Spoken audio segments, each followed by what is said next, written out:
Hour Live. 1 straight hour of Bears talk with Bears Girl and that draft Dr. Phil guy. Roquan Smith's a smart guy. I mean, he is a very high football IQ and also a guy who is very conscientious by all accounts. That, you know, he was leading the charge here, not his agents. Do you get the same impression that he was definitely acting as the boss and wasn't just an innocent bystander following the lead of CAA?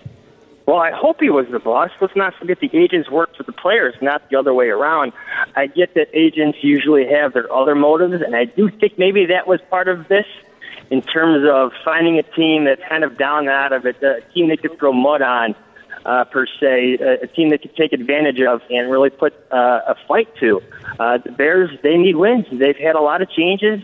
John Fox is gone, Matt Nagy is in, so they're a perfect candidate to pick a fight with. But to your point, Tom, Roquan Smith has a history of this in a sense. He's the kid who didn't sign his letter of intent coming out of high school. Remember that? He didn't want to go to UCLA. He didn't want to give them his full commitment. He got some other assurances from UCLA, but ultimately he ended up at Georgia by not signing that letter of intent. So he's a smart kid. Let's be honest, the Bears have made it a point to draft smart kids. I mean, they got a couple of those guys in their draft class right now. So I think his history, his expertise, if you want to call it that, his willingness to go this far, it was definitely part of negotiations here.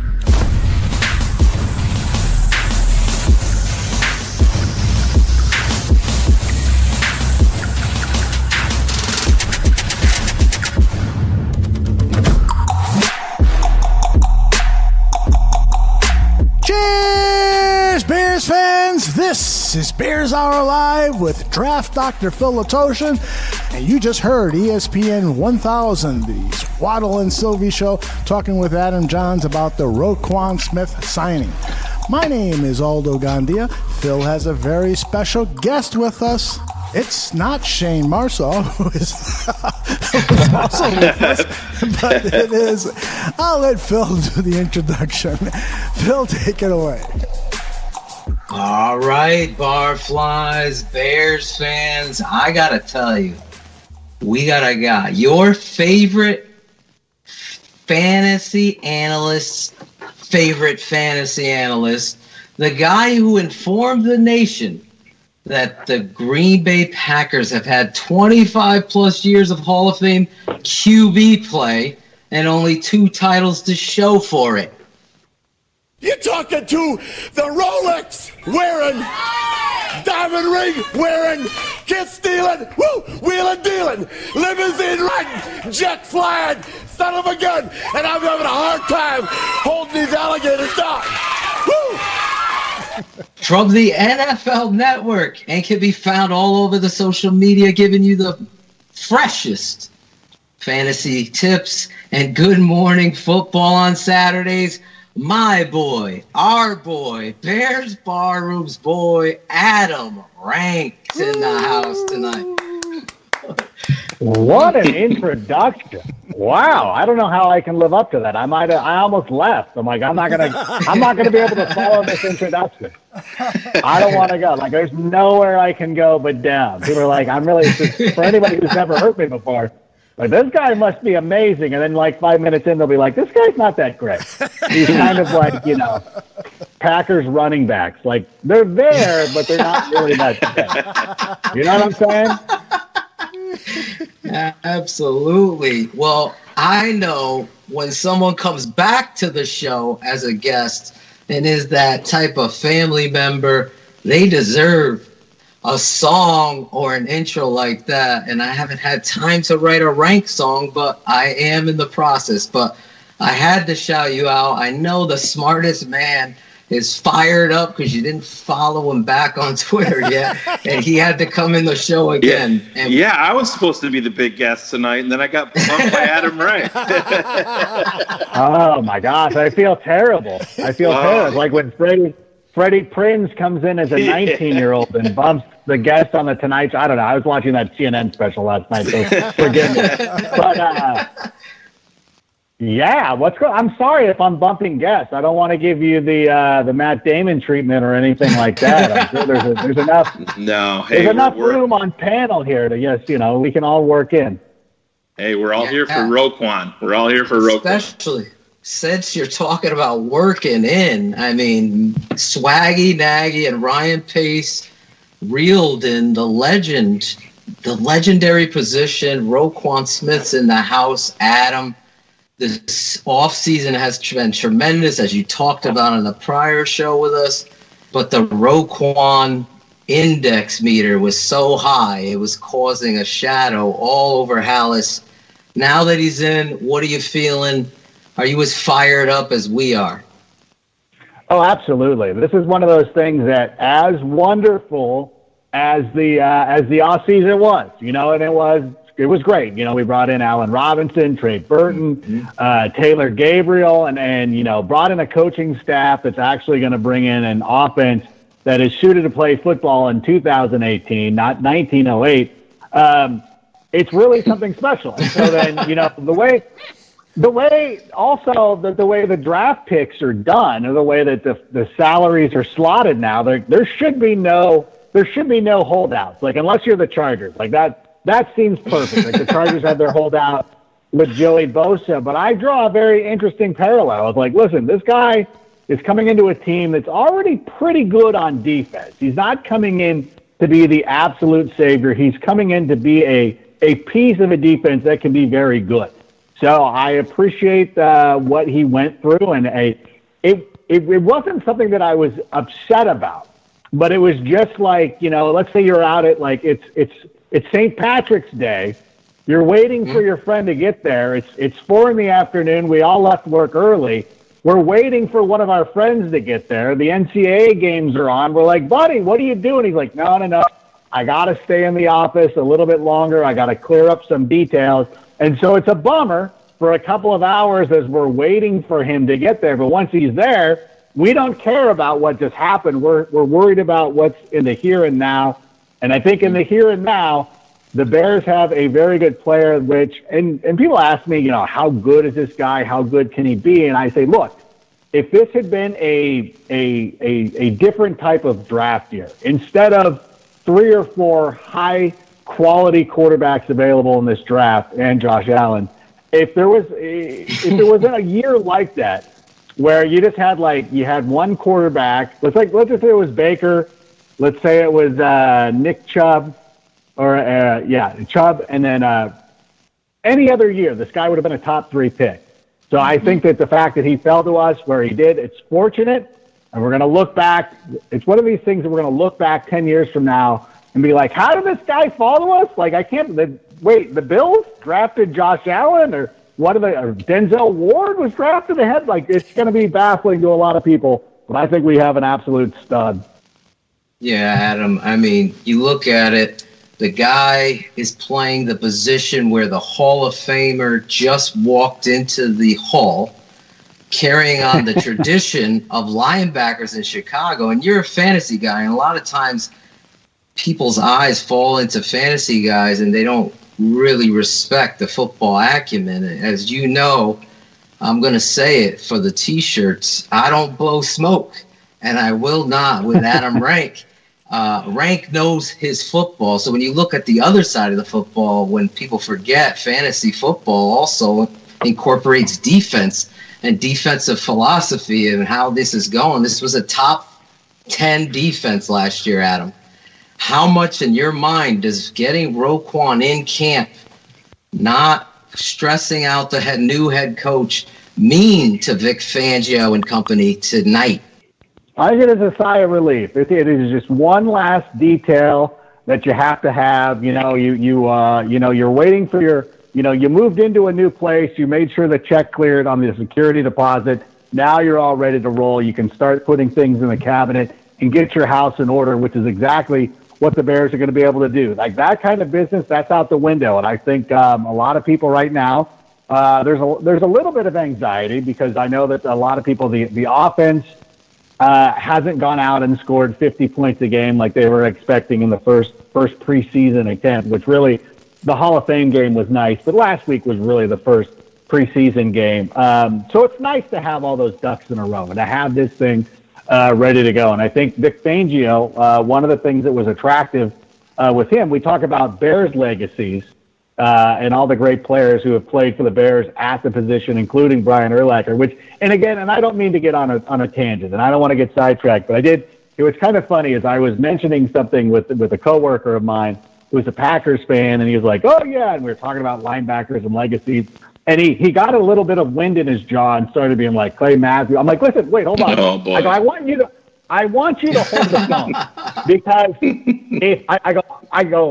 if Clay Matthews was a Bear, we would kind of barely remember him. Like, oh yeah, he was a good player. Like, oh yeah, he was a fine player. He might show up in a local car dealership commercial somewhere down the road. But I'm like, we've had so many great linebackers who would be ahead of him. Like, I legitimately, and I wish I had the piece of paper, I'm like, I legitimately don't think that he would crack the top 10.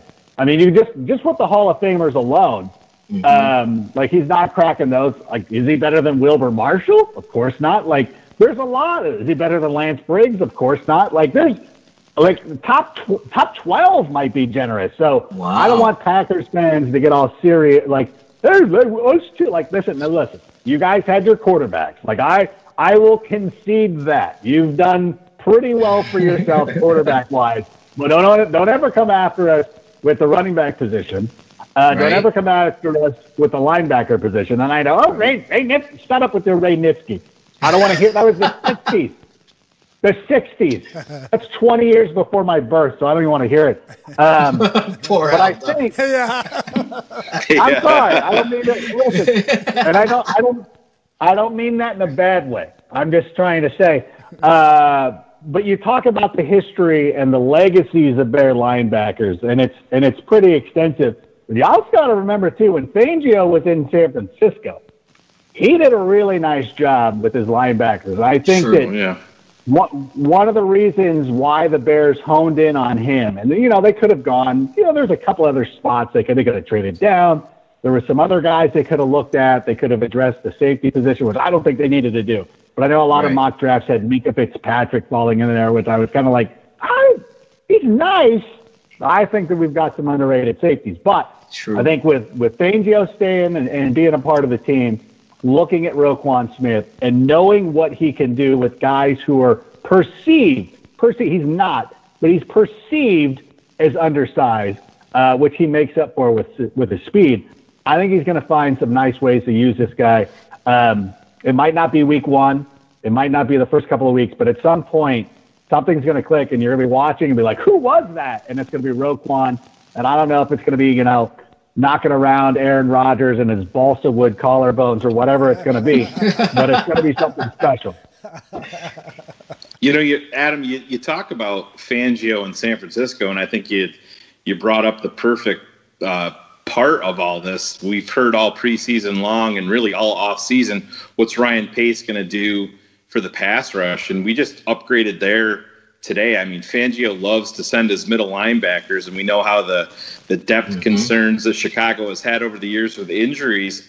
One of the players that's had really one of the best camps overall is Nick Kwiatkowski. And now we're talking about this guy. I know maybe not here in the next couple of games, but overall, he's going to be pushed down the ladder a little bit to a backup linebacker position where we're not going to have to worry about John Timu whiffing on tackles and Jonathan Anderson switching jersey numbers for the fifth time in 3 years and bouncing around.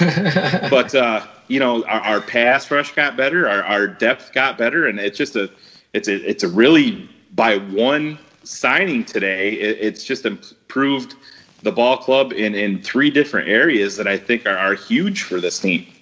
No, you're absolutely right. And you look at any team that's successful, especially defensively, they're sending waves of players. Like, you want to have like a nonstop group of playmakers coming in and out, off the field, onto the field, out there making plays. Look at it like Jacksonville last year, like a lot of quality parts and guys mixing Philly's in and another out. one. Philly?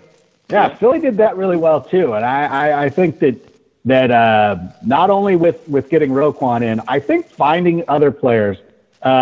Forgive me if I don't know if the injury status, but Kylie Fitz was somebody who stood out to me because he played out here in Southern California.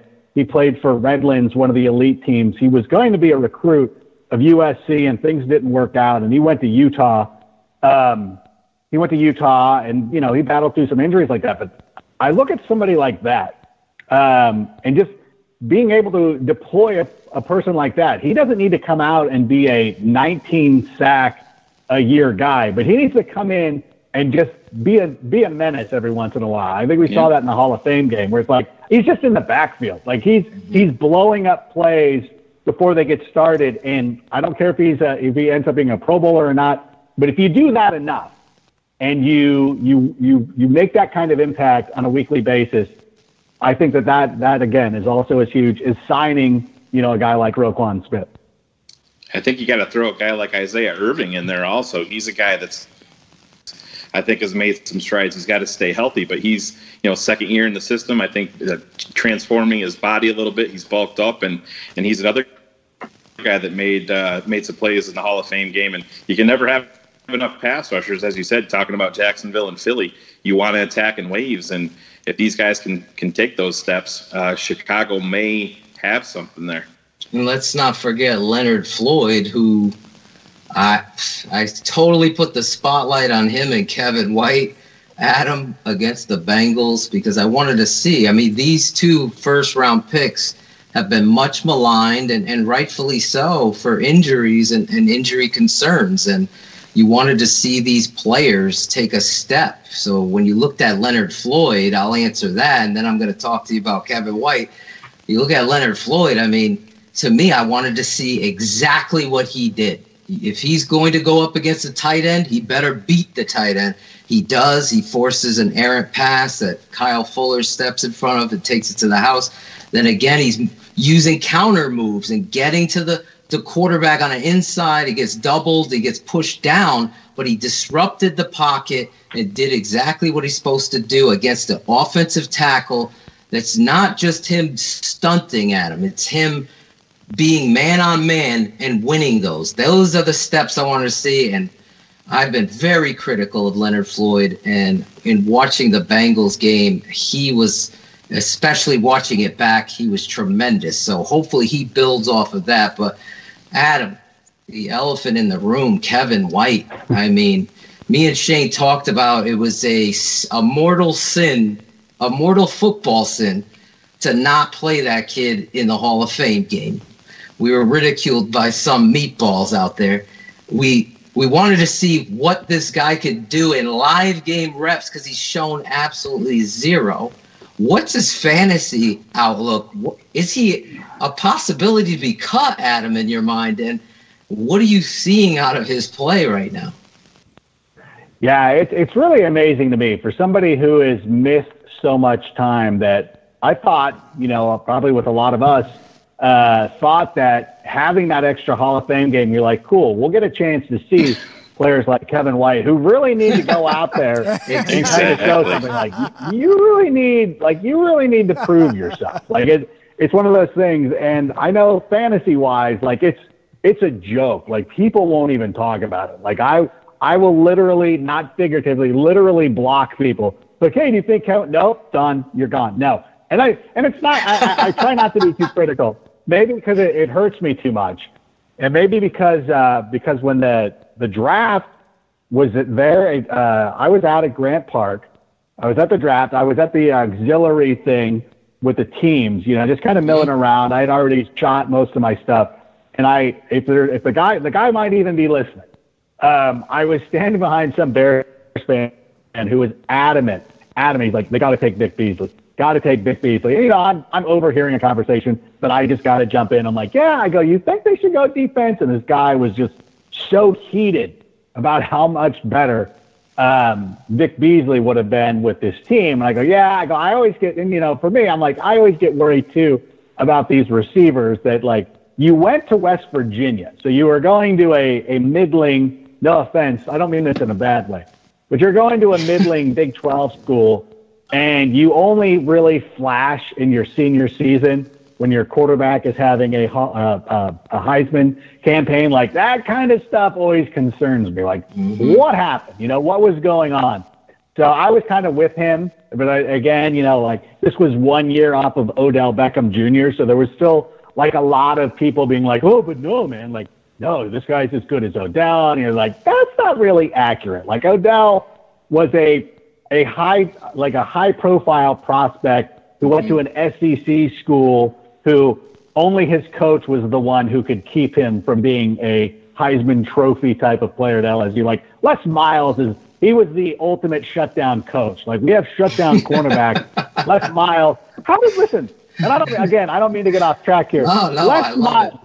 That team at LSU had Odell Beckham Jr., Jarvis Landry, Alfred Blue, Jeremy Hill, Mettenberger. He's a fine college quarterback. And then defensively, forgive me, I don't have I know I'm missing some of the defensive guys. We're like, how is that team not scoring? That's an NFL team that would score 40 points a game. Like, how are they not doing it in college?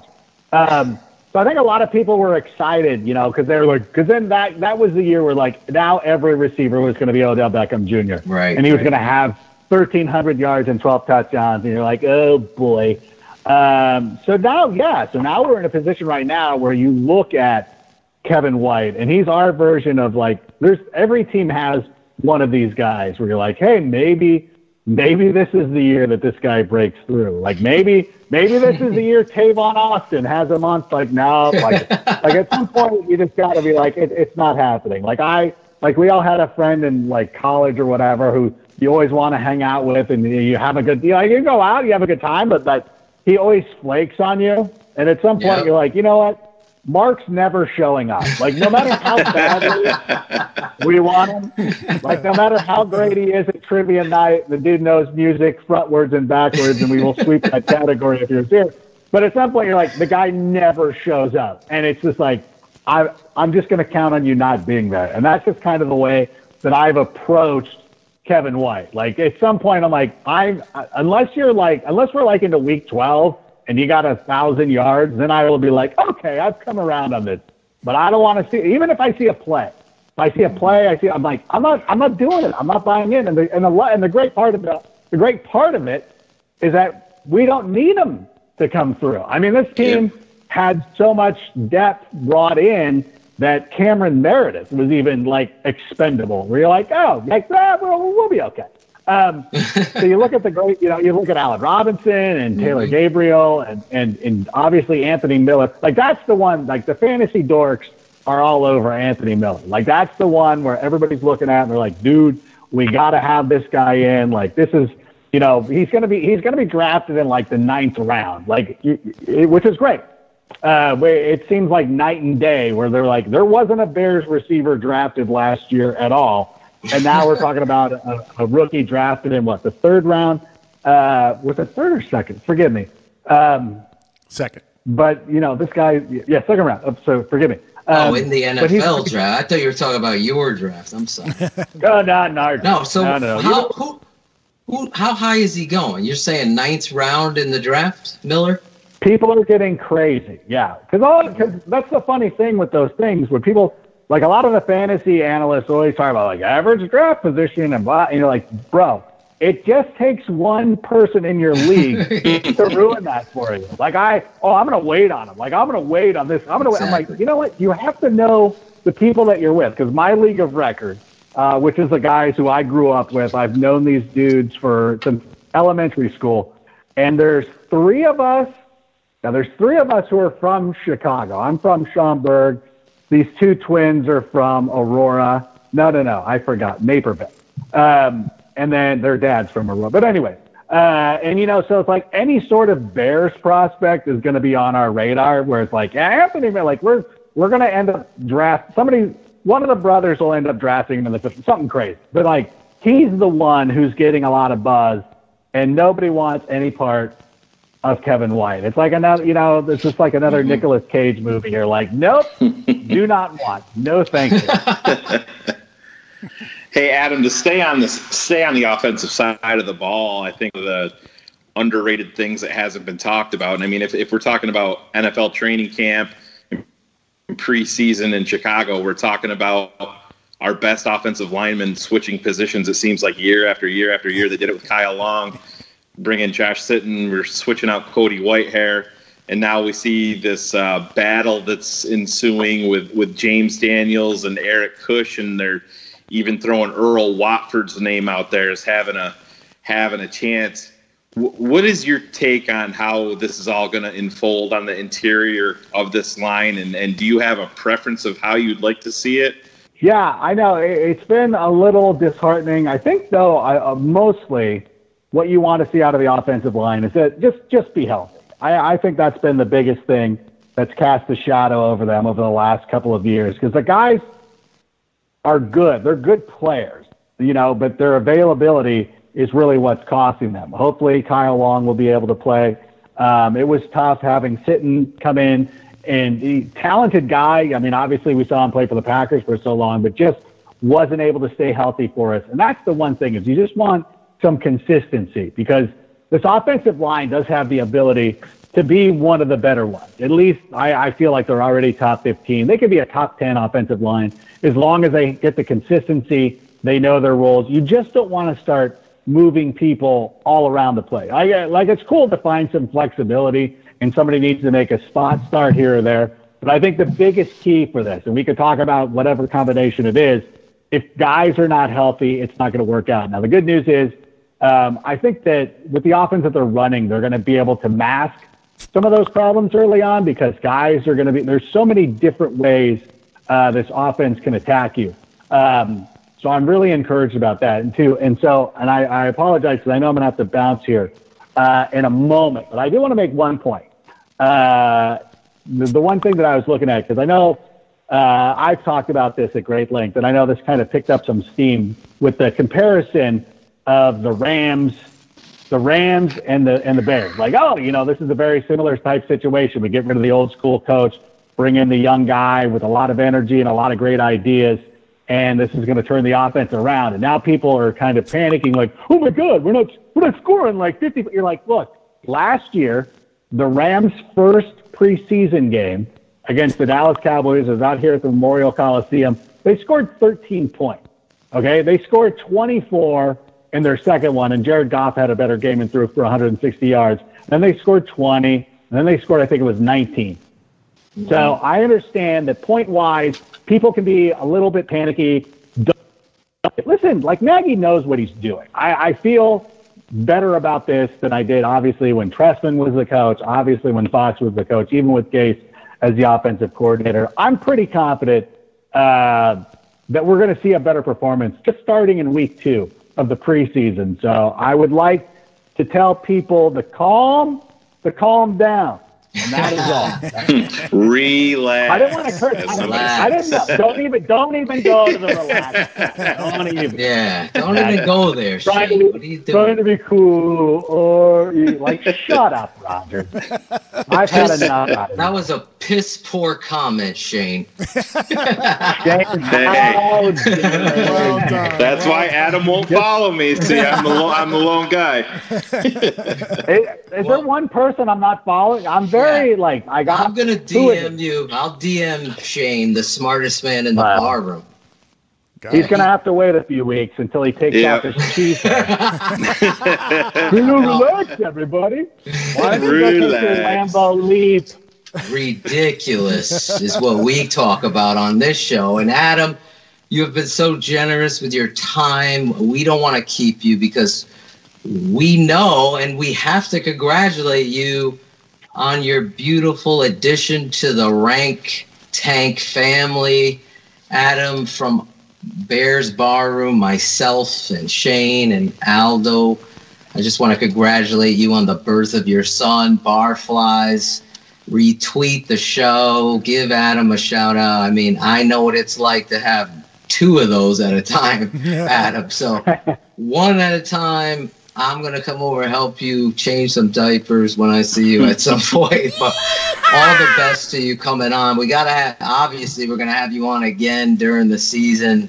Roquan just set the tone. I really think positivity's in the air, especially after talking to you, and congratulations. Thank you so much. I appreciate it. I appreciate all the barflies and all the love and the outpouring. Anytime I come on the show, even asking, when am I going to come on the show and everything? And I really do appreciate it. And I've been in the bunker for a little bit because my son arrived on August 1st. So I've been in the bunker a little bit, and I don't do a lot of appearances now. So if you, oh, by the way, and if you haven't seen me, if you are a Fantasy Live viewer and you haven't seen me, don't panic. I'm not part of the purge. I'll be back in September, so don't worry about that. But it's been really cool. But I thought, yeah, well, talking to you today, I'd be like, oh, Roquan did sign. I go, hey, this is a good time to come back and say hello to everybody. But I wanted, because I wanted, when I came back, I wanted it to be big. I wanted it to be an extravagant, and I wanted to put in some time. But I knew that even though my time was limited, this was a big day, and so I wanted to come in and say hello to everybody and thank everybody, because I know you guys have made your voices heard for the last couple of months and more recently when my son was born. So I do appreciate you guys, guys and gals. So I appreciate all of you. I thank you so much, and I look forward to doing this again. Excellent. Now, could you do me one favor, real quick? Too late. Can you give us a little station ID? This is Adam Rank of NFL Network, whatever you want, title you want, and you're listening to Bears Barroom Radio. Bears Barroom Radio. Good enunciation. Count me down. 3, 2. Hey, everybody, I am Adam Rank, your favorite fantasy analyst, and I am a diehard Bears fan, and you are listening to Bears Barroom Radio. Come meet me at Portillo's, and let's get it on. Yes. Oh, my. Live on the air. Look at this guy. This is what we do behind the scenes, Barflies. I always put pressure on the guests to get them to give you that fire, and Aldo makes him take 2, but Adam is on the money on one take. Thank you, Adam, very much. We'll talk to you soon. Oh, you're too kind. I'll talk to you all very, very soon. All right. Thanks, Adam. Thanks so much, Adam. Thank you. What a great guy. What a wonderful Bears fan to have in a family. He is, man, every time he's on here, it just it's electric. And you guys have a nice rapport, the three of you guys together. So maybe we felt like Three's Company, Jack and come and knock on him, Adam. You know who else you got to? Does that make Aldo Mr. Roper? Yes, exactly. Holy shit, I can't swear on this show. All right, you know who else Phil has a good report with? It's Olin Kreutz, because he retweeted Draft Dr. Phil when Draft Dr. Phil tweeted, the comedy of propelling my man James Daniels to first-team center over Cody Whitehair after a preseason game is, for lack of a better word, it's ridiculous. Indeed. Go ahead. Yeah.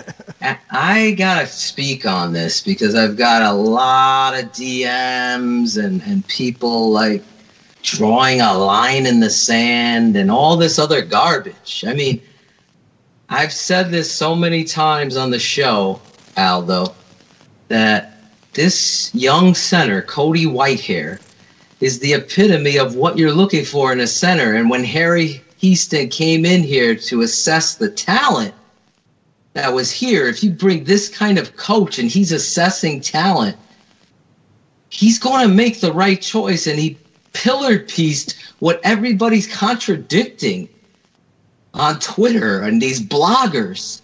And they're saying, well, we need continuity, but we need Cody Whitehair at left guard. Continuity is the guy that's playing center that has been moved by a stupid OC and company that you all know. So when it was the offseason to assess talent, you put this guy there, and that's where he's been all offseason, working as Mitch Trubisky's right-hand man. That center position is the quarterback of the offense. And thank you, Olin, because not only was Greg Gabriel talking about you, Olin, as a Hall of Famer, but it's also a point of reference to respect the talent that you already have there. You're going to talk crap about Ryan Nall going up against second stringers, but then you're going to praise James Daniels for the work he's putting in because he looks the part? How about this? Recognize what transpires in the preseason is scrimmages. You had 7 or 9 plays of Cody Whitehair. The holding penalty was ridiculous. Thank you, Brez. And the other swap out was Mr. Cush getting beat like a drum by a Pro Bowl football player who's beaten more Pro Bowl players than I can count on a hand. So for you to assess 9 plays of Cody Whitehair and decide that James Daniels, a rookie, who Phil Etoshin has gone on The Score, who Phil Etoshin has gone on this show a million times to say, not only is he tremendous, he might be better than Quentin Nelson. He's going to be a tremendous offensive lineman. He could play center and guard. Now, all of a sudden, he's got to be a center? He can't do that? No, I'm an offensive line guy. I look at talent where it fits best. You keep the relationship intact with Whitehair and his faulty snaps. One turned into what was it, Shayne? 3 or 4 every series or 3 or 4 every games? No, 2 to 3 per game. Somebody was tweeting that. 2 to 3 per game. I'm looking at. I've watched every snap of this young man's thing. I did a film on him for Bears Barroom. It was unfortunate that stupidity reigned supreme last year, Aldo, where your head coach decided to move this football player to guard because it really was the wrong thing. Your boy at center created more run lanes for Cody Whitehair than Cody Whitehair for Jordan Howard than I could count. He's the impetus of the blocking scheme. He's calling out the plays. Now all of a sudden you have a rookie coming in here trying to learn one of the hardest. And when me and Aldo had a huge debate, and he's like, Phil, you yourself said center's the hardest position. And I said it is because of this reason. Knowing fronts, knowing the whole playbook, and knowing how to protect number 10. Because his call is going to set the direction of what protection they're going to use to block a blitz or an odd front, an even front.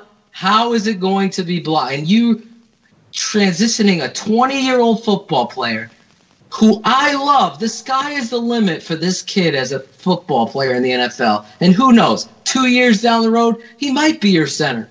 But I'm telling you, when I watch the tape, it's undeniable. If you trust me, if you follow me, and you listen to what I say, and you don't know anything about offensive line technique and play and how a center needs to strike and how quick they have to be with a head-up nose over them or a shaded 3 technique, if you don't know that stuff, then if you're the blog over there, he doesn't know how to block an odd front and run counter versus it. He doesn't know. He's just going to tell you as a source that does. I'm telling you what I know.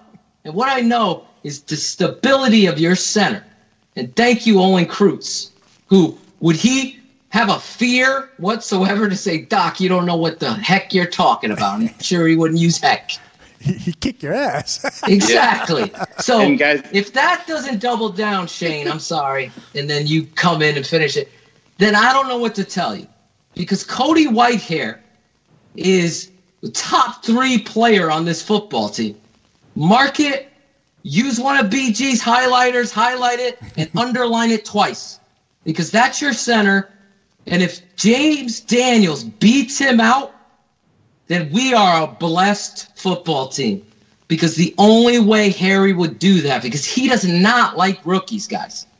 I know this from a couple guys. He does not. So if Daniels is in there and Daniels beats out Cody Whitehair, then we should all have a parade. Because this offensive line, as I said, these 3 pillar pieces, and you can add Leno, we're going to be in for a season to remember. Because no matter what national writer, blogger, or whoever you listen to, one thing that gets underrated in every conversation is offensive line play and the running game. Those staples to any offense, spread, read option, run pass options, all of that, the running game is the king. The offensive line are the queen. And when they get together, they make babies. And that is what the Chicago Bears are going to be in for this year. You should be excited. Roquan's in. Shayne, go ahead. Hey, thanks. Fired up tonight, Shayne. Yes, you are. No, you should be. I mean, hey, this is go time. We had our top 10 picks signed, so no, I get it. But Phil, you brought up Harry. He's the impetus to this whole thing. What happened when we found out that Harry Hiestand was coming to Chicago? Oh, here we go. We got the best offensive line coach in the game, or at worst, he's top 3 at any level of football. But then that all changes when somebody goes and sees a rookie play well against backup competition. Well, he just needs to be there because you're going to make up something that fits your narrative. Cody had 2 to 3 bad snaps per game. We all knew that wasn't true. It's just simply not true at all. You have to believe in the guy that you brought here, Harry Hiestand. He's not going to trot out guys and put guys in positions where they shouldn't be. He's going to put the best person that deserves to be out there. If you believe in Harry Hiestand in January when he got here, you damn well better believe in him in August when the regular season is right around the corner. He's not going to put Eric Kush out there just because he hates rookies. He's going to put James Daniels out there if he deserves to be out there, if he gives the Bears the best chance to win. What did we say all last year, guys? This is the offseason of the quarterback. This is all about Mitch this year. This is still all about Mitch. Whoever's starting the left guard, it's all about Mitch. Whoever is starting at center, who's Mitch's closest friend on this ball club? It's Cody Whitehair. He has a rapport with him. You heard Matt Nagy come out. Let's not blow this up to be more than it is. Matt Nagy, what did he say about Cody's our guy? Cody's our guy. He doubled down on it. He put chips on it. Yeah, he essentially called him a quarterback. He goes, exactly. It's like switching quarterbacks. And but yes, there's been bad snaps there. Has it been 2 to? No, it has not. That's false. That's a lie. That's somebody, like I said, trying to push their narrative.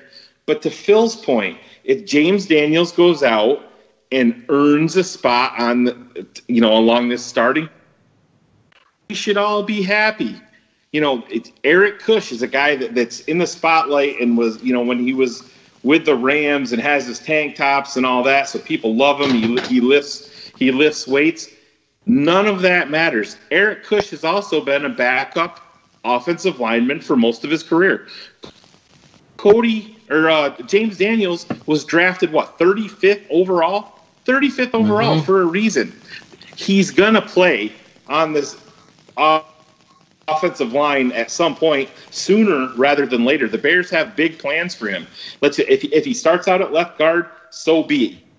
You gotta trust Nagy, and you especially have to trust Harry Hiestand in all of this. They're not going to put number 10 in jeopardy just because they want to play favorites. They're going to play whoever is going to give them the best chance at the end of the day, and it's really that simple. Phil, you got a wrap-up thought on this before I move it on?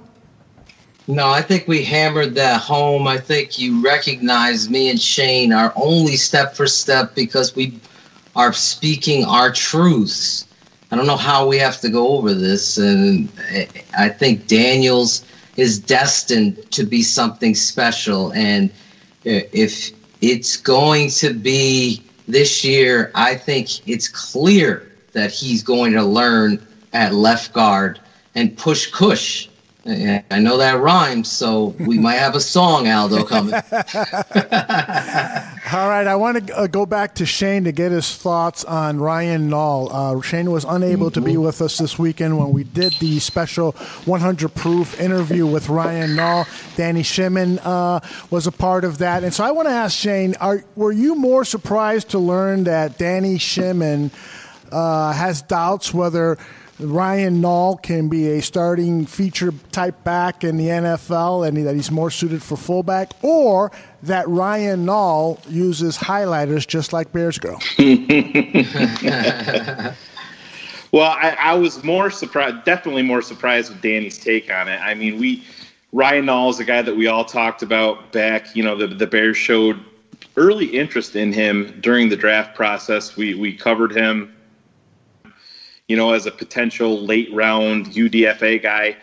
And all this kid did at Oregon State is make plays. I mean, he had 2 70-plus yard runs last year. And like I said, I mentioned to Phil, and I think I mentioned to Danny when we went live, is at what point in that game the other night did you see Ryan Nall say, well, that's a fullback? I saw him bust around the corner, and he's running away from guys. And he made all those plays. He was a one-man show at Oregon State and couldn't be stopped. This doesn't come down to him being a feature back. That's not who he's going to be right now. We have Jordan Howard. We have Tariq Cohen. I think Benny Cunningham is also going to be on this roster. The elephant in the room for Phil is Mike Burke. This offense is going to be predicated so much on versatility. That's what that you see with Taylor Gabriel, with Tariq Cohen, with Trey Burton along our offensive line. Ryan Nall is a guy that's going to give you that, twofold. He's a guy that can line up at fullback to create mismatches for you. Like Phil brought up, we saw him lined up as a wideout, and you have to honor that because of the kid's athleticism. It's not like putting Mike Burton out there when who's going to respect that? Nobody is. Ryan Nall is an athletic freak for the size that he is, and we saw that on display. He's an undrafted free agent. Sure, he's got some things that he's got to work on. He's by no means a finished product. He's a kid that came out early, but 6'2", almost 6'3", 235 plus pounds, and he's pulling away from cornerbacks. To me, he's a guy that, if they put him on the practice squad, we'll see where that goes. But I think Ryan Nall, I brought it up on our shows earlier, guys. He reminds me, I think he can be a guy that you use a lot like a Chris Cooley. When he gets more experience, put him in that H-back role. Line him up in the backfield. It's all about mismatches. That's what this NFL is all about now. It's create mismatches, put the defense in the worst possible position.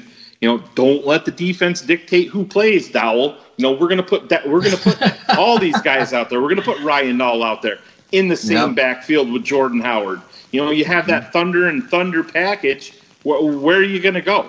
And Phil made a great point too when he brought up the Bears with their versatility and with their speed. They don't have a lot of big guys on offense. You got a guy like Allen Robinson. You got a guy like Jordan Howard. Ryan Nall is one of those guys that's going to give you that big size with the athleticism, and he's another chess piece. And to limit him to being a fullback, to me it's very short-sighted. And there is, and I'm not saying that Danny's playing the race card, but I think by default with some people. That just, you see, do you guys remember Brock Forsey? The guy drafted out of 44, Boise. Do you remember he played against the Arizona Cardinals for the Bears and had 130 yards one game. And then, he was never to be heard from again in the NFL, the white boy running back. And he wasn't a big guy, but he wasn't a kid that was going to sneak out of the backfield and catch passes for you and pass block. And he wasn't 6'2", 237 either. Exactly. There's not a lot of guys. Emory Hunt mentioned it. There's not guys that size and that athletic that are going to be pushed out of the top 7 rounds of the draft for any other reason because of their skin color. And it's, it really is. It's sad to see, but it is what it is. And it benefited Chicago. So I'm really excited to see where this is going to go with Ryan Nall. To get the speed, he's got the explosion, versatility that we want. Yeah, and the hands, exactly, Phil. How excited did you and I get when we were watching Aldo? I talked about it on the interview. We both you reacted said the same thing. At the same time, folks. Yeah. I know we have a good vibe together, and me and Shayne will argue. We've gone at it. But when we see something that's truthful, that's what this whole show and this network is about. That's why Adam Rank comes on the show. That's why Paige comes on the show. That's why a Mike North joins Bears Barroom. You might not like what he has to say, and I don't either. But to shadow or throw shade at Bears Barroom or Shayne or myself to think that I would ever tolerate anybody on my show or Bears 100 Proof with us saying something that I think is totally meatballish or dumb. I mean, I had to get that off my chest because it was weighing heavy, Aldo, on me. I jumped in there. I got fired up. I'm so happy with the transition that the Bears are going to. Roquan's in the house. Bears Barroom continuously grows. We got so much good going on. The hate is going to come. If they're not hating you, you're not doing it right. This weekend, I'm going to the Monsters of the Tri-State, and I'm going to be at their picnic, Aldo. I'm going to shout them out before we continue on the show for having me come in there. I'm going to capture Bears fans on the East Coast running heavy and fired up just like me. So I'm going to capture it for Bears Barroom. It's going to be a great time this weekend. So shout out to those guys. And I'm just fired up with what we're doing here, Aldo. And tonight, to Shayne's point, we talk about Harry being the impetus of where this offensive line's going to go. You're the impetus, Aldo, of where we're going in 2018 at Bears Barroom. All right, well, let's keep moving through our show flow that was not developed by Bears Girl. It was developed by me. That's the one that I nuked already? That one. We had it all planned, folks. We'll talk about it tomorrow. Now, Mitch Trubisky, you have said, has the makeup to be among the best quarterbacks in the NFL. And I'm directing this to Draft Dr. Phil. Phil, I think you need to clear that up a little bit. Not clear it up. Maybe that's the wrong way of putting it. I think you need to expound on that a little more because all throughout Twitter land, all throughout the media, there's all of this skepticism about Mitch. And so you need to offer a little lesson here that maybe we can isolate and send to some of these skeptics. Go ahead. Well, I want to say this to the skeptics. It's very important that you recognize the amount of time in a scrimmage a quarterback has played. So when you do your stat scout stuff, we'll call it SSS. Oh my God, SSS. When you do your SSS, your stat scout stuff, you can get to the point of understanding that the stats at the end of the game don't necessarily tell the whole story of any scrimmage. This is the first time this young man has stepped into the Matt Nagy offense, gone out there, and everybody around him as well. And there was rust, and there was mistakes. To get this narrative going that Mitchell Trubisky is some sort of bust or isn't good, when he didn't play in the Hall of Fame game one snap, he comes out there, and just like I said, there's all these screw-ups and what have you. He delivers a perfect strike and hits Kevin White in the goddamn face, and he drops it. That takes away the whole process of football and continuing a drive. And when your coach is giving you 1 or 2 series to shine, and you're not scheming and you're not game planning, you're hoping that people are going to make plays. And unfortunately, you have a town that doesn't like nice things, and therefore Mitchell Trubisky is going to be under the scope. I've warned you about this. These writers are going to wait to start a story so they can change with the tide of your concern. And right now, if you're concerned about Mitch Trubisky, you're watching it, you're doing it all wrong. And that right there is going to be a lesson, because now as you work the whole week against the Denver Broncos and team activities and one-on-one with other defensive backs, and you get a formulated kind of 5, 10, 15 plays scripted, this is what we're going to do, and you get to see and assess this player appropriately. We go back to Bears Hour Live after the game of the Hall of Fame game. Shayne and I were talking. I was a little upset that they didn't give Mitchell Trubisky 3 handoffs in the Hall of Fame game just to get him prepped and prepared to go out there. Now, he played last year. He's only got 12 starts.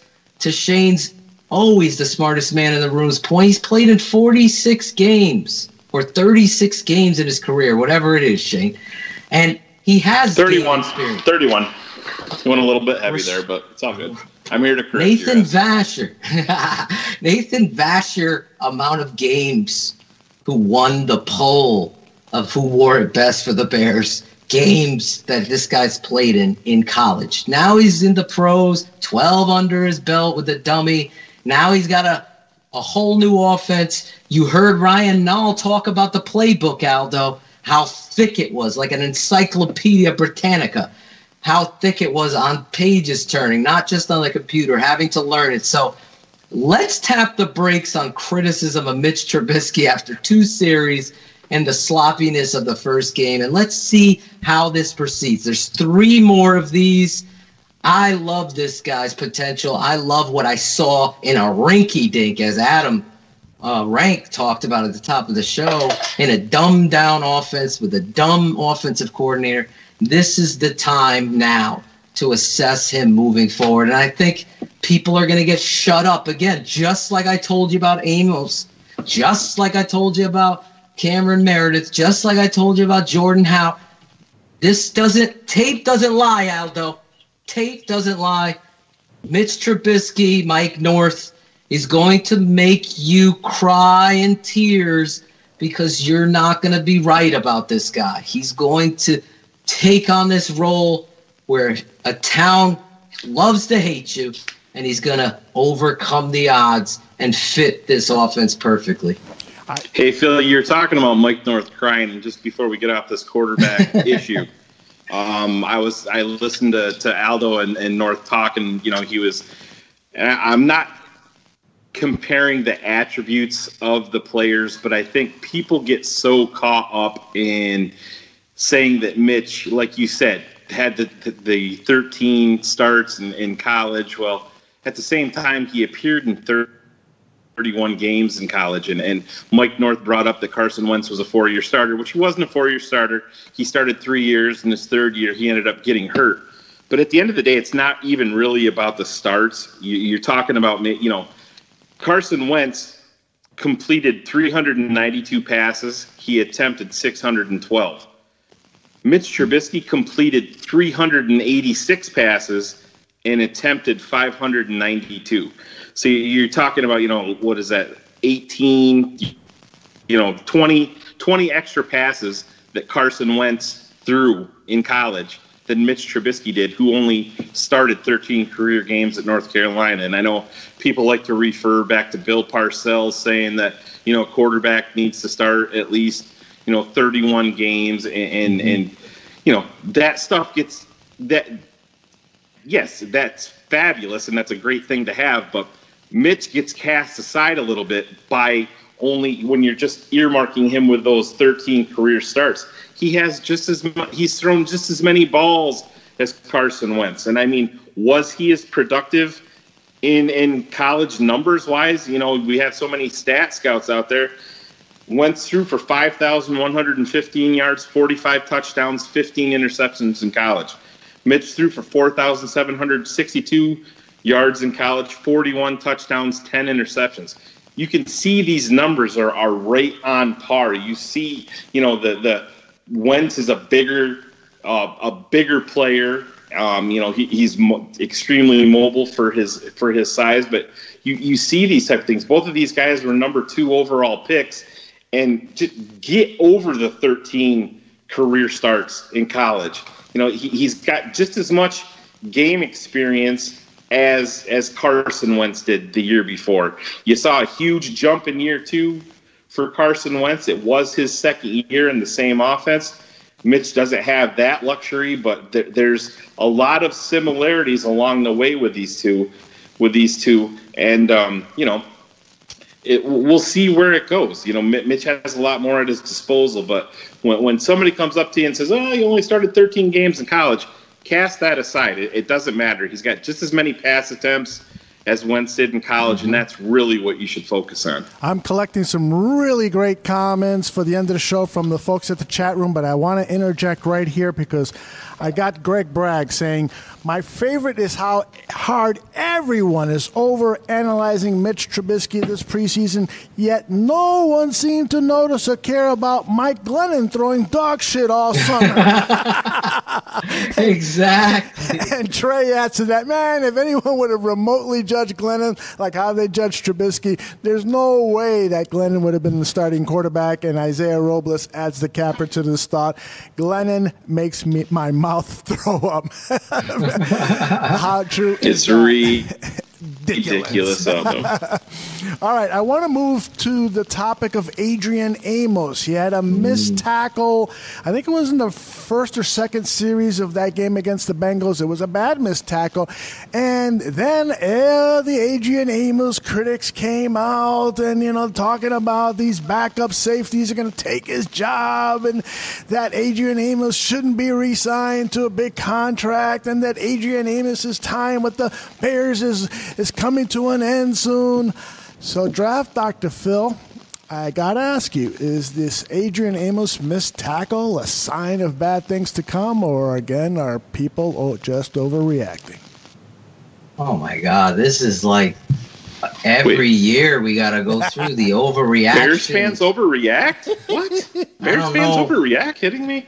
It reminds me of a Matt Miller tweet. The guy could say, I just washed my car and I just bought it brand new. 750 retweets and likes. And let's stop overreacting in this social media world of where human beings make mistakes and missed tackles on a series are going to happen. This is a guy that's already proven it. So when you, for example, Aldo, as a coach, you look at Kevin White and me and Shayne talking about him, and you have this meatball fan that'll jump in and say, well, what about your boy Amos? You're not criticizing him. I clearly criticized this guy after the show. I don't pull any favorites or bias. My guys are the guys that on tape shine. He's done it before. He missed the tackle. That Timu missed the tackle, and then he should have made that tackle. Now he's got to live with that tape. You think he's going to miss the tackle the next time that happens? We're going to see. But that's how a coach shows you the tape. What did you do wrong here, Adrian? Well, I went for a kill shot and lowered my head and allowed him. I went on the wrong side in that situation. I should have just buried him out of the sideline and put my head across the bow. And if the kid's repeating that back to you, he knows the thing and you move on. But this kid, to me, the controversy and the talk from all these bloggers about who he was beforehand and PFF being wrong. Well, usually when I see something on tape and then PFF sees something on their grading, then it comes out with a very good football player like Roquan Smith. That's where I am with this guy. I'm not worried. Everybody calm down. I'm not going to do Shayne. I'm not going to be piss poor tonight. I'm going to be on the money. From now on, when we refer to the Packers, it's just going to be piss poor. It's so funny because I have a Packers song and piss is in it. So that's right. Coming out Packer week. But Aldo, it just bothers me. This is a scrimmage. He's got, how many reps did he get? Like 13 plays. He missed one tackle, and that becomes the headline. It's like what I said about Jordan Howard.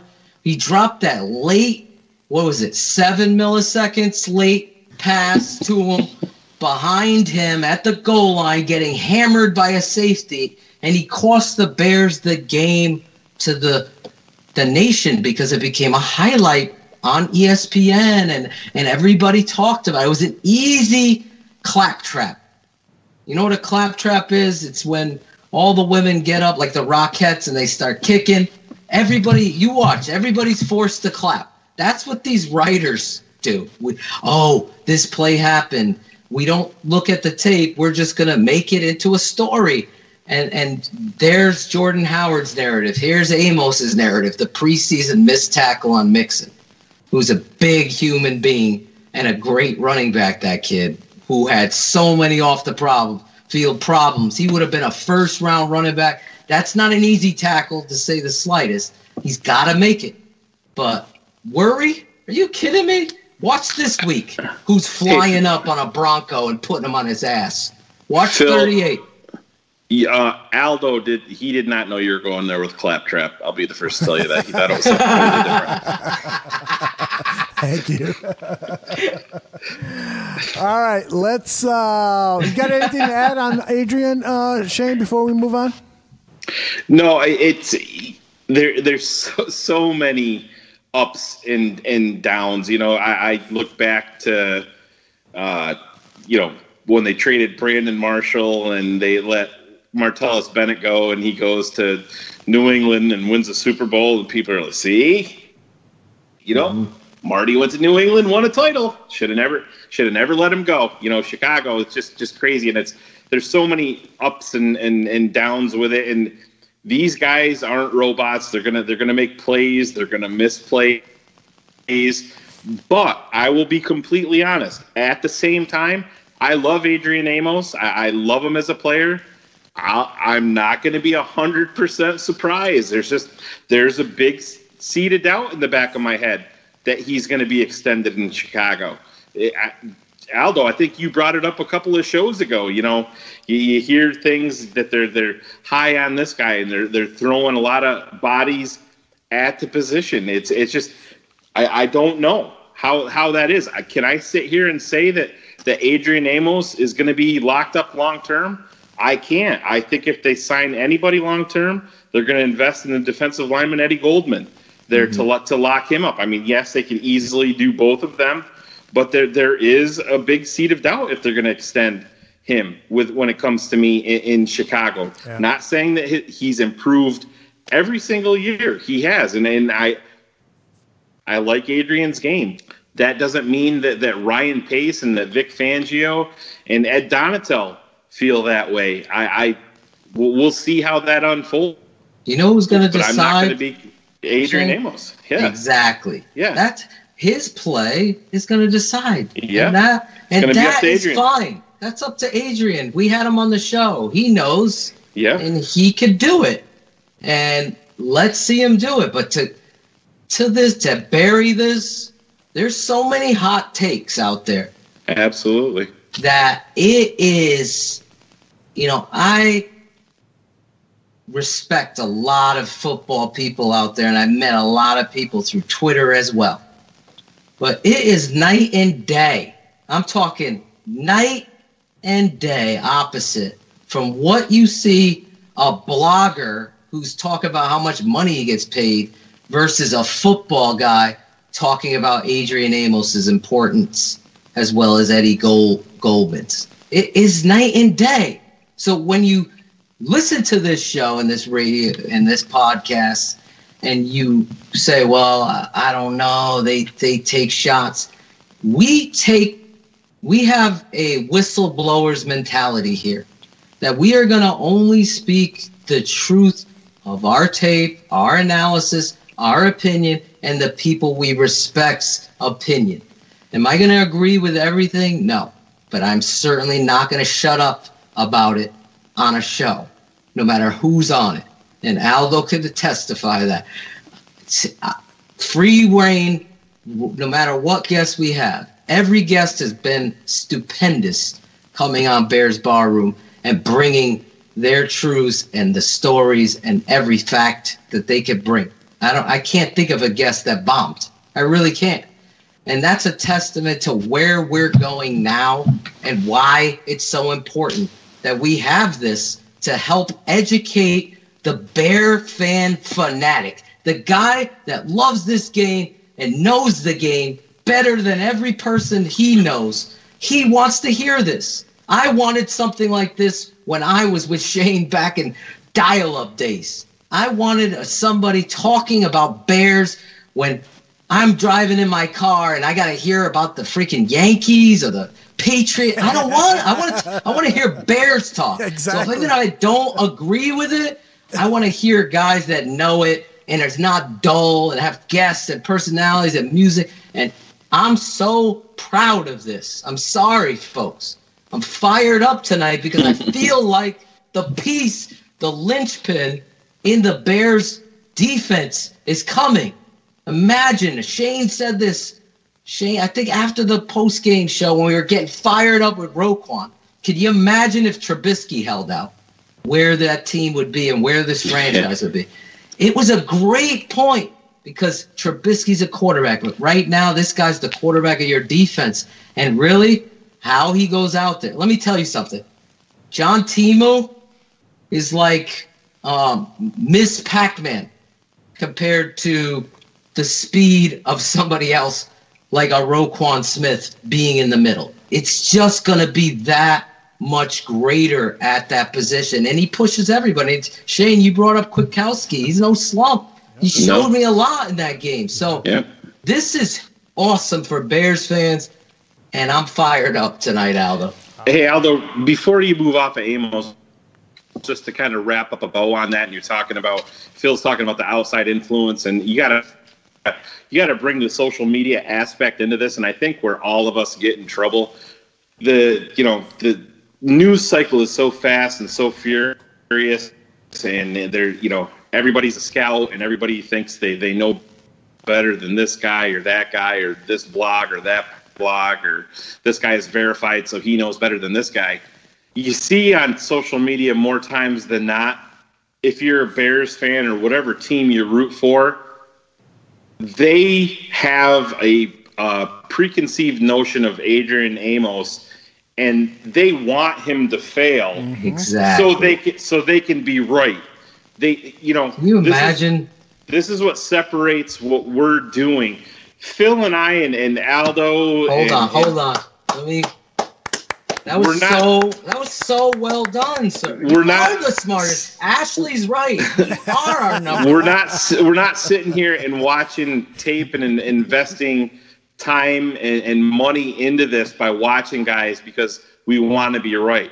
We're going to tell you what we see. If Adrian Amos goes out there and flops and lays down this year, we're going to come out here and we're going to tell you that. We'll say it to Adrian Amos if he's on the show. Exactly. We're going to tell you that. We're not saying it because we want to be right. We're telling you what we see. We want the Bears to be good. You see with a lot of these other people, they're more concerned about being right than they are anything else. Well, I don't like Adrian Amos as a player, so no matter what, whenever I talk about him, like Phil said, well, what about your boy Amos? It always goes back to that. We're going to tell you exactly what we see, and if we're wrong, we're wrong. If we're right, we're right. So, and that's the drawback to all of this. But you guys stick by it. You guys stick by us, and we're going to tell you the truth. We're going to attack. We're going to attack Mike North, right, Shayne? We're going to attack Mike North. Oh, absolutely, and that's I know there was a little groundswell today of people that were upset about Mike being added to the radio network, and that's what this is all. Yeah, sports is all about debate. It's healthy. Exactly. Not everybody's going to like the same teams. Not everybody's going to like the same. How often did Phil and I get on each other's back about Marcus Davenport? Phil loved him. I wasn't a fan at all. That's healthy. That's good. That was good for the show because we were on opposite sides of the fence. Mike is going to bring a different dynamic to the show. He's a fast talker, and he's going to make you believe what he says every time. That's right. He's going to try, trying. Phil, Phil and I we're going to have a rebuttal to that. We're not always going to be right. Mike told you to when he on Aldo, on the show that he did with Aldo. He's won 14 in a row. He's lost 9 in a row. That's the way that it happens, but at the end of the day, it's going to make for good entertainment. Mike isn't just bringing a different point of view just for the entertainment value, and Phil and I aren't going to the other side of the fence just because Mike. Yeah, this is never going to be an act. If Mike if Mike says something that we agree with, we're going to be right there with him. But if he comes out and says that that Mitch Trubisky is the second best quarterback on the roster, then we're gonna fucking eat it. And not to swear, I know I thought we were on 100 proof, but yeah, but that's the way that it is. So we're like we say it all the time. We're gonna give you the truth. We're not gonna back down, and we don't expect Mike to back down to us. And it's gonna make for a great dynamic here at the bar room, and there's always going to be naysayers, and there's always going to be people that love it, and that's what it is, and we move forward. Overall, I think it's going to be a great thing for the bar room. All right, check this out. I had a few more things on the rundown, and what I'm going to do is save those things for Bears 100 Proof because I want us to interact with what's been going on in the chat room. Lots of comments, lots of questions, and so forth. I've collected a number of them. So let's go through some of them and have you guys comment on some stuff. Let me start with some breaking news. Oh, do we have music? Damn, we don't. But, live from Regina, breaking news. Aldo, the barkeep. We do have, okay, hold on a second. There we go. News. Here it is.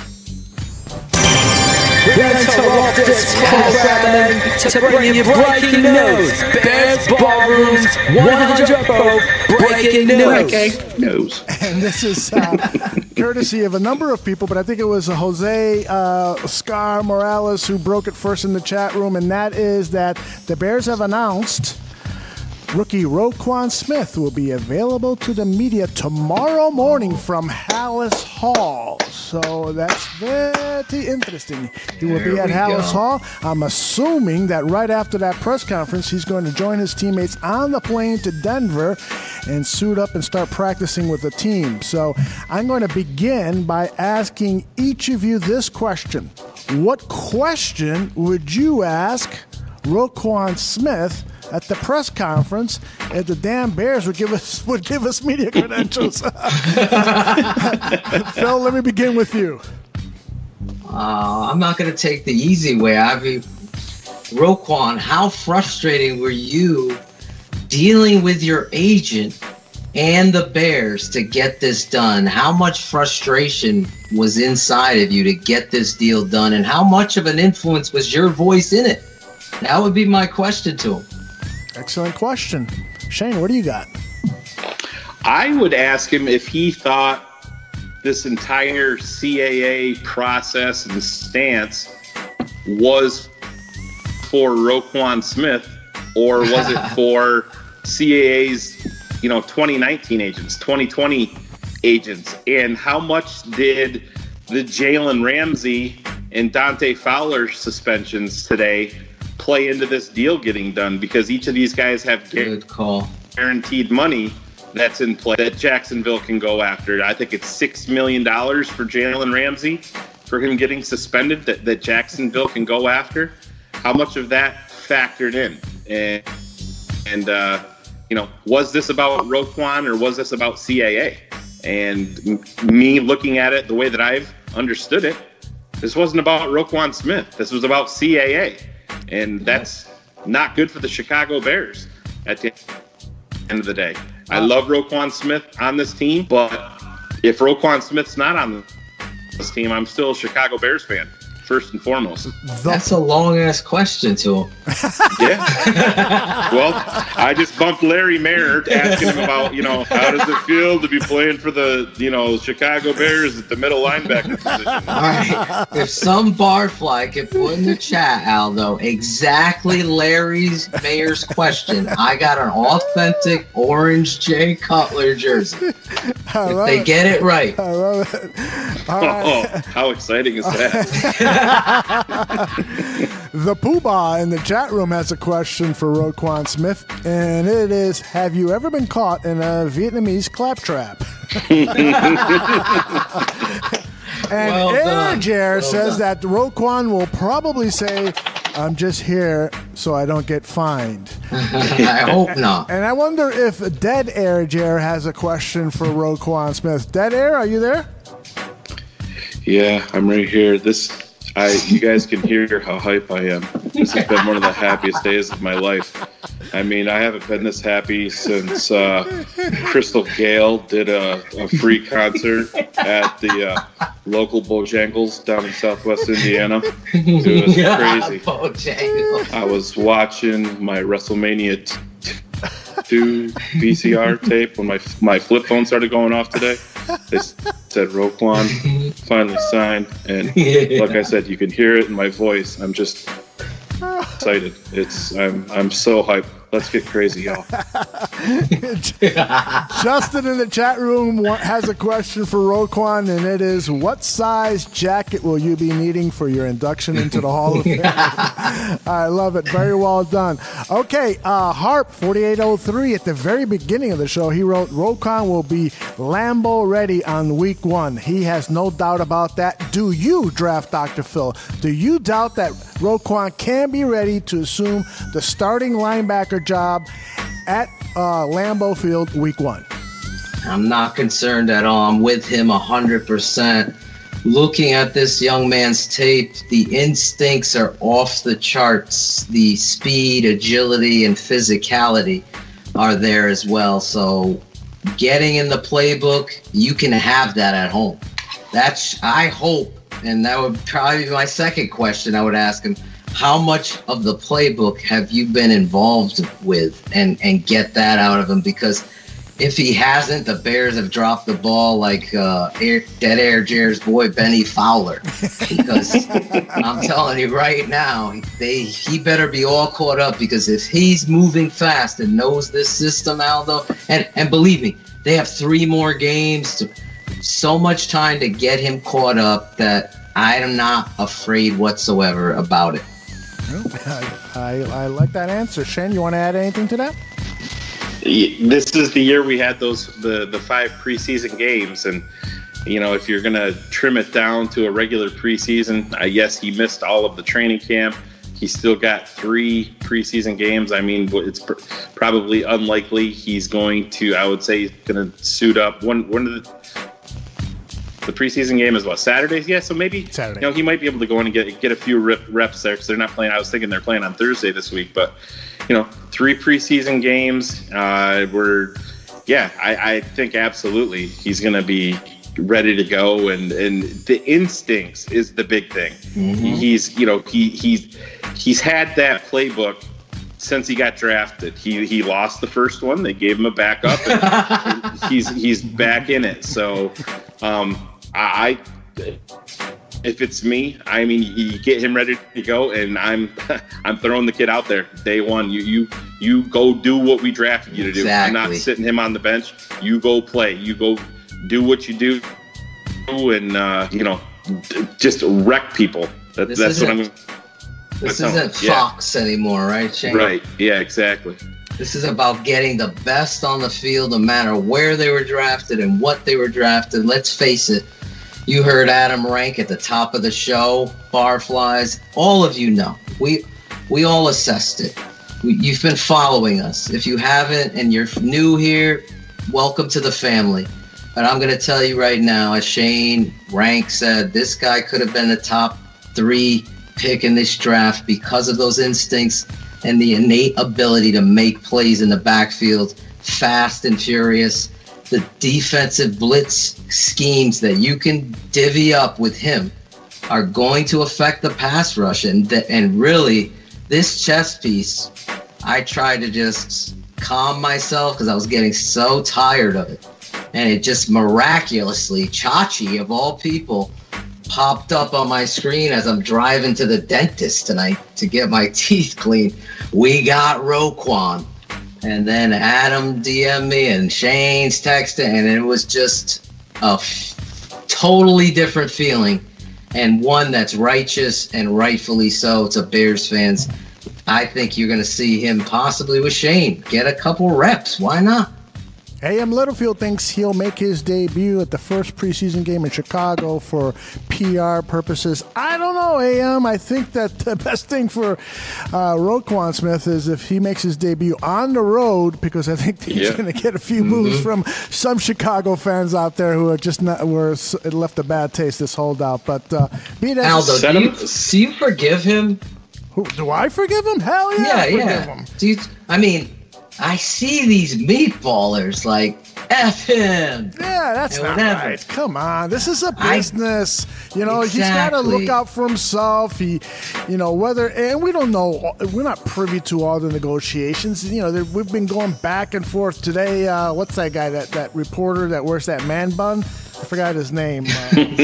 Zegalinsky. That guy. He refuted something that the Tribune sports writers wrote, and I copied them on it to see if they want to get into a little squabble, but they never did. Nobody knows anything. The only people that know are the insiders of the Chicago Bears and CAA and Roquan Smith, and I like to stay out of that.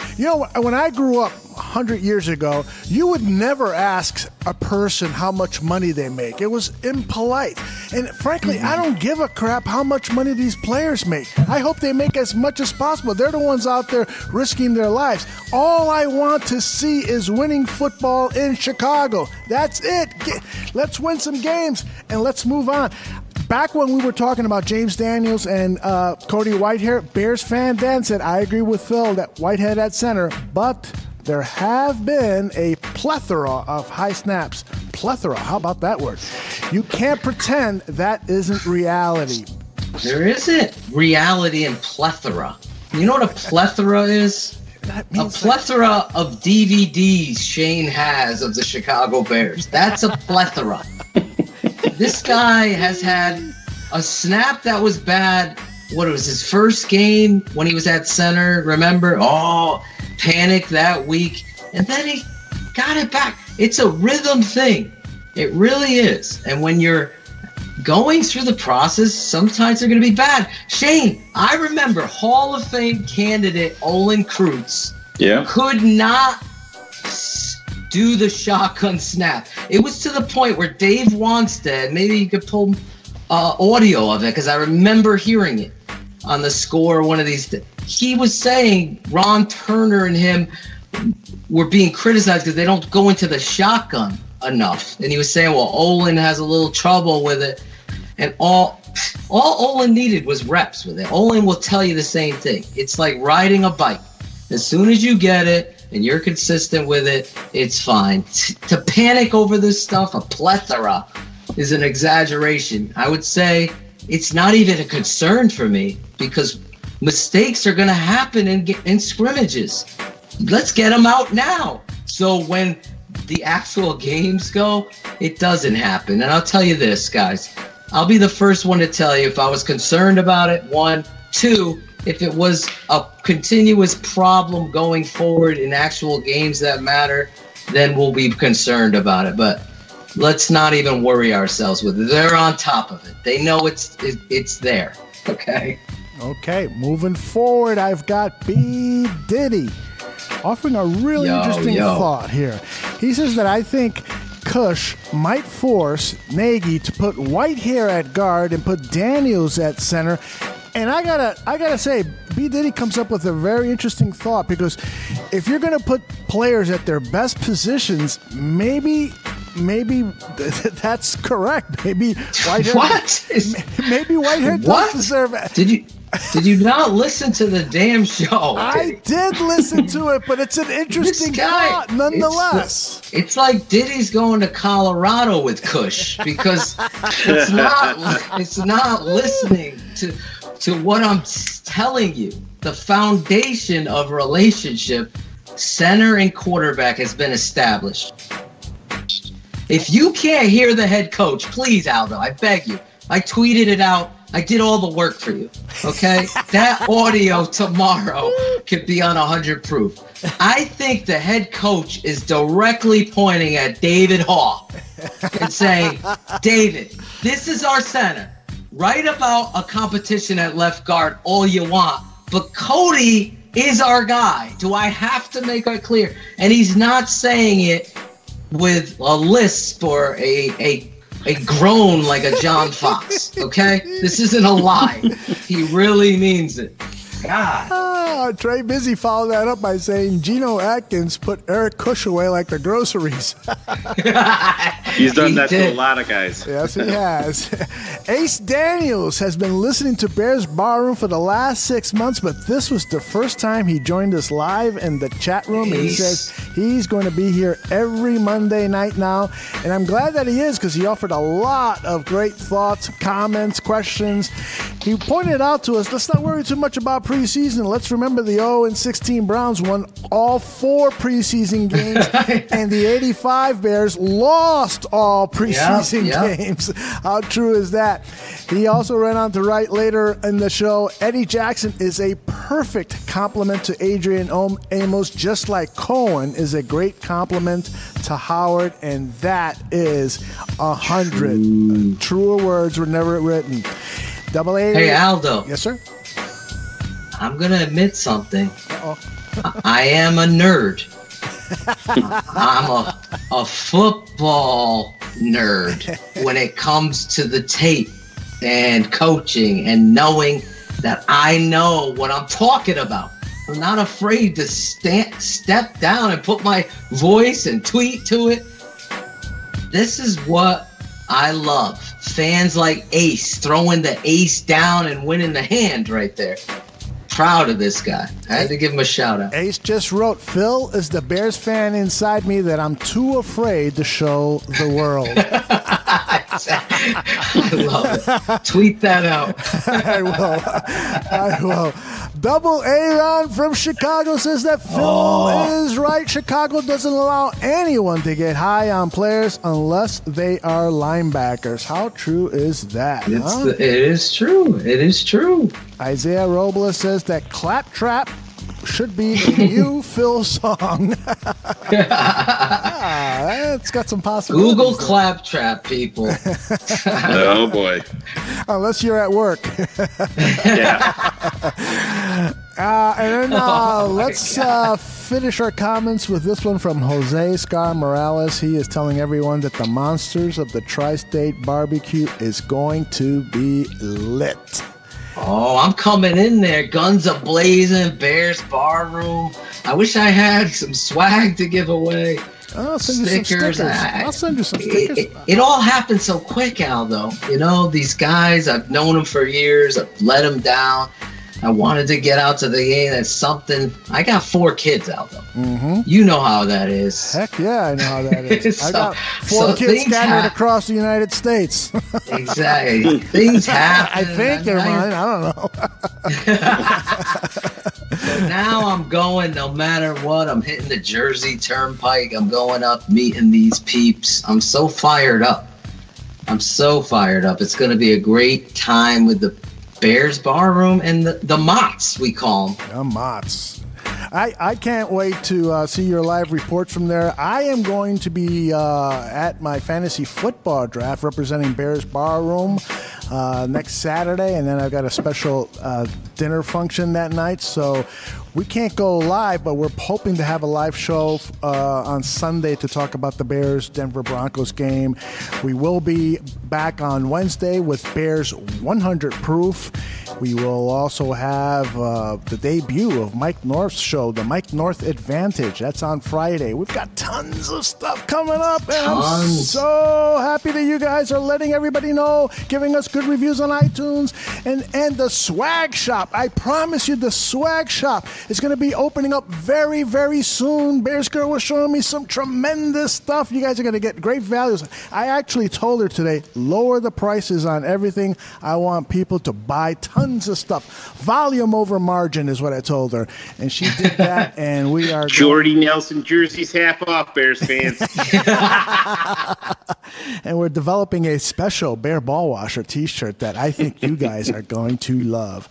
All right, everybody, remember, if you drink, please do not drive. And Phil? Always bear down. All right, well done. That's what we do. Yo, shout out to all the barflies in the room and Adam Rank. Come in, Adam. I think he said it himself. He doesn't do a lot of this stuff, but he really appreciates what we're bringing here in Bears Bar Room. He did, and let the record show. Are you I going to was not say in the it? bathroom while I was interviewing him this time. I'm sitting on a leather couch while I talked to Adam the whole entire time. So Shayne, little upgrade in the seat. Wow. Shayne, how much do I get paid for my songs? Didn't I show you the check Aldo sent me? It was very, very, very big. I know. And a pair of orange pants that he gave you. Yep, little bright orange pants. Yeah, you look like a. It says ball washer on them. It says ball washer on them. Some curly hairs poking out the side of your hat. Look like a little clown face. Sources. So yeah, we are going to be back tomorrow night recording, and on Wednesday you're going to get 100 proof, right, Aldo? Oh yeah, a 2 to 3 hour extravaganza. So Shayne, go get we got your a lot. I got a story to tell. Is it my caca story? No, it's epic. I hope I don't let it down. Maybe I'm hyping it too much. I gotta play like Adam Rank. You're too kind. All right. Good night, everybody. Good night, y'all. Come meet me at Portillo's and let's get it on.